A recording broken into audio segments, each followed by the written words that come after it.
Hi, I'm Eric. And I'm Dick. We are the Annuity Guys. We've got 5 reasons. I always say the what ifs, the biggest regrets you're going to have.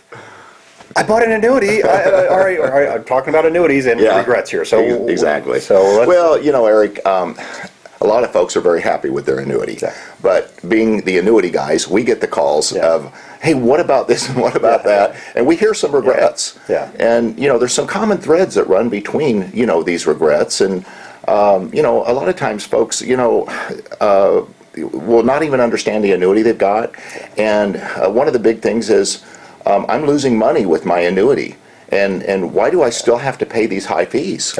It's because they were sold an annuity rather than bought one. Right. And it's every annuity out there has some sort of degree of understanding of the caveats of how it works. And with a variable annuity, a lot of times people are getting sold on that, what I call that income rider guarantee, that 5% guaranteed roll up, or it's going to lock in every year.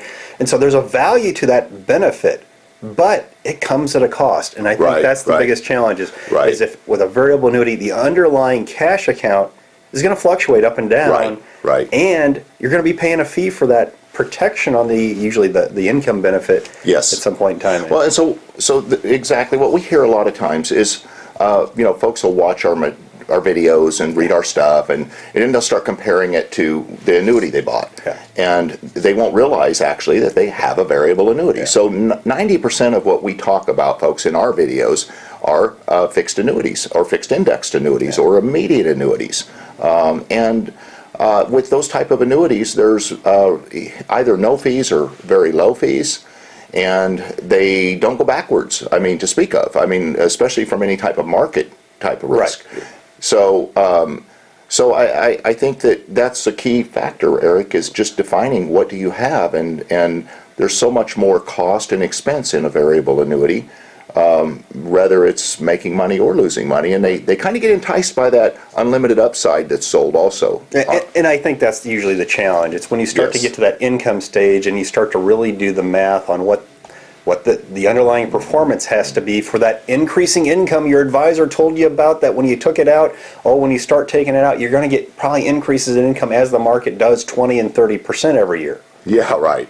And that's the problem. It doesn't do the 20 and 30%. Sure. And when you look at the fact that when you start taking out 5% in the market, you take 5% and then the fees are taking out another 3 to 5%. Right.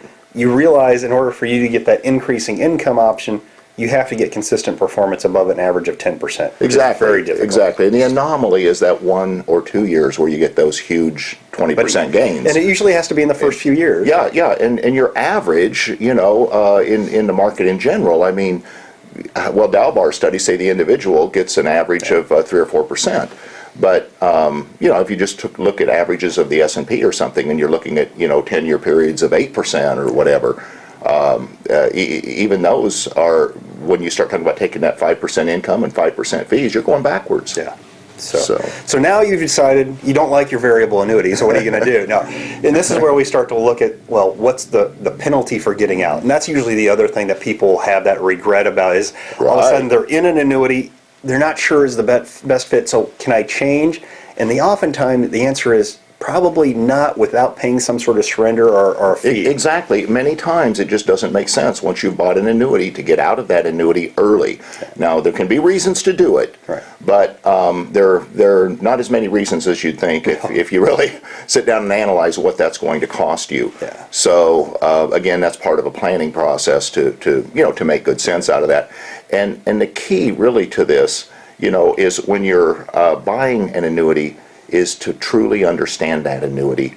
And that's, Eric, one of the things that, in our outcome-based planning process that we really promote and think all advisors should use is if you're working with a salesman, they're going to show you the best annuity to put all your money into. It's the best annuity for them, not for you. Exactly. And so, but when you go through a true planning process, you should be presented options. And you should be able to look at each option and see which one you're more comfortable with and which one makes more sense for your retirement. Right. I don't think there is a singular silver bullet annuity out there that's perfect for every situation, for every individual. So what you have to think about is comparing the pros and cons of different options They really see what fits best for your circumstance. The strength, I often tell my clients is I'm an awful salesman, but I'm a pretty good teacher.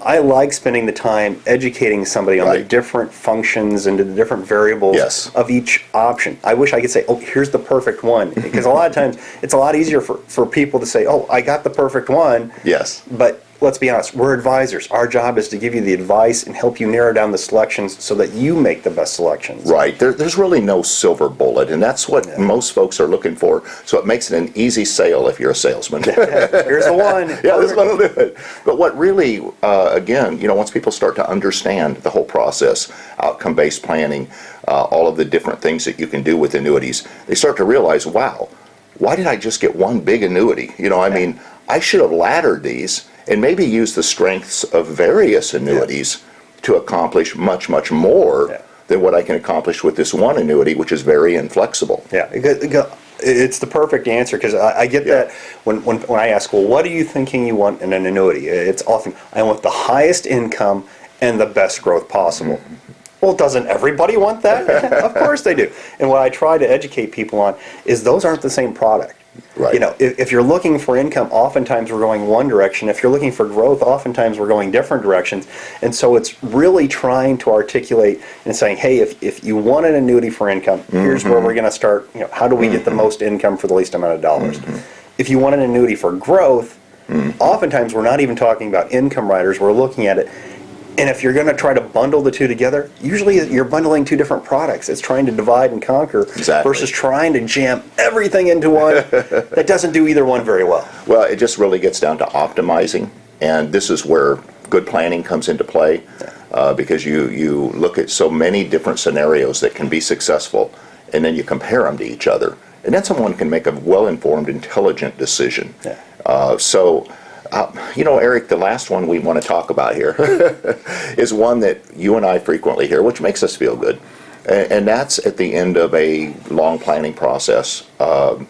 Folks they're kind of set back a little bit, and the common thing we hear is, I sure wish I would have done this 5 years earlier, 10 years earlier. I always talk about, waiting is a decision. And we talk about sometimes you have to make a decision at some point in time. And no decision at all is a decision. And I can still recall to this day, I had a guy in 2012, we're sitting here in 2018, this is 6 years ago, and he wanted a guaranteed interest rate. Right. And I told him, the best rate I have right now is 4.75. It wasn't good enough. And he said, call me back when you get to 5%. And that was on a 5-year guarantee. Guess what? I still haven't called him. Not because I don't want to, but because it's so what his missed opportunity. Now, I can't imagine he's still sitting in cash. Yeah. But if you said, nope, I can't do anything until it crosses that magic line. This is where we talk about strategies. Dollar cost averaging in rather than putting everything in one bucket. How do you ladder in pots? Sometimes it's better to stick your toe in and make a decision rather than jump full bore in. But not making any decision at all is still a decision. Exactly. So, everyone really understands, I think, Eric, that there's a time value to money. Yes. And the most important thing is meeting your retirement objectives and having that plan in place. Yeah. Do it all for the least amount of risk is what I like to challenge people. That's right.